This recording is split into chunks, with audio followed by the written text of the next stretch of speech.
Welcome. Here is a rundown of war in Ukraine. South Korea scrambles fighter jets after Russian and Chinese warplanes enter its air defense zone. South Korea's military says it scrambled fighter jets as 2 Chinese and 6 Russian warplanes entered its air defense zone today. Seoul's Joint Chiefs of Staff said the 2 Chinese H-6 bombers repeatedly entered and left the Korea Air Defense Identification Zone, KDIZ, off South Korea's southern and northeast coasts.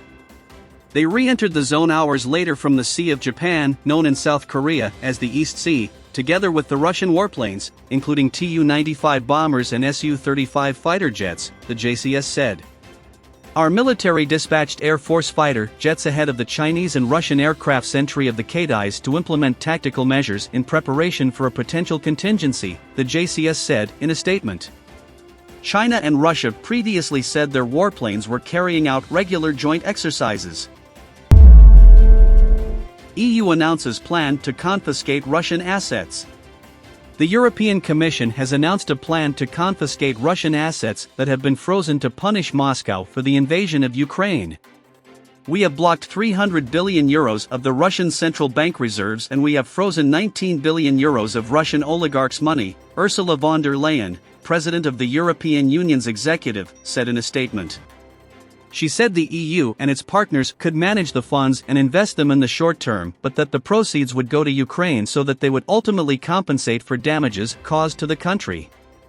We will work on an international agreement with our partners to make this possible. And together, we can find legal ways to get to it, she said.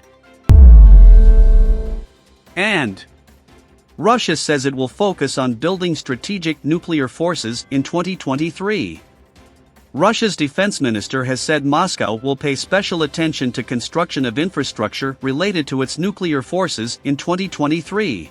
When preparing the list of major construction facilities for 2023, special attention will be paid to construction in the interests of the strategic nuclear forces, Defense Minister Sergei Shoigu was quoted by state-run RIA news agency as saying. Interfax quoted him as saying that facilities were being built to accommodate new missile systems.